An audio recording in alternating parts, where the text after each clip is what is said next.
The book is Clutter-free Parenting, Making Space in Your Home for the Magic of Childhood and the Joy of Parenthood, co-authored by two sisters, Laura Carlin, who's here, and Alison VanHook. Now, when you talk about making space in your home, are you talking about literal space? I am talking about literal space and emotional space. This book is all about creating love, as much love as possible between parents and children in our homes and in our lives. Because what I've learned over the last 20 years of working with clients is that the physical clutter gets in the way of the love and the joy. The physical clutter becomes emotional clutter. So if somebody's having an emotional difficulty with their child, you might actually advise them to look at the clutter in the physical space. Absolutely. I'd say turn to your home. Really? Yes. One blockage is another kind of blockage. Exactly. If your home is overwhelming and stressful, which I see a lot these days, I see parents are feeling too busy and too overwhelmed, and their homes reflect that, and their kids feel overstimulated and overwhelmed. And it saddens me because really our homes are meant to be this peaceful source of support, a sanctuary.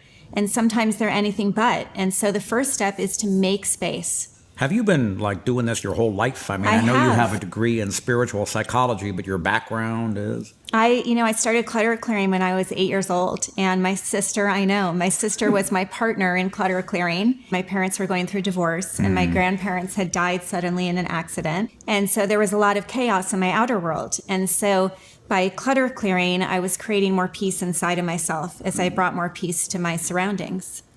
Now, there's a lot of talk about decluttering these days and simplifying your life. Marie Kondo's got this Netflix show, but you're taking it a lot further into the whole question of parenthood. Yes, absolutely. I love Marie Kondo's work. I really enjoyed her books, but this is really geared towards parents and children because parents have different needs when it comes to clutter clearing because kids are growing and changing so quickly, and we have to, and that brings with it a lot of clutter. That actually gets at something really core. We parents, we labor under the misconception that the more we give them, the better it is, right? Right. And that is so well-intentioned. Of course, we want to give our kids everything, but really, if you think about it, less stuff equals more love.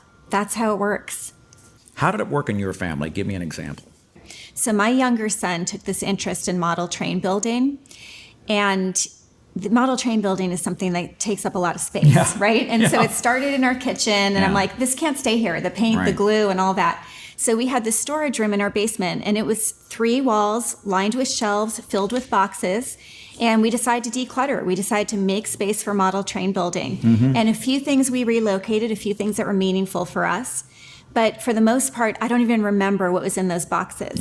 But what I do remember are the last 4 years. He's almost 12 now, and he's still building. Wow. And that was magic for him. It was magic for our family. He now works with my husband, volunteers time at a train museum. He wrote an essay about trains.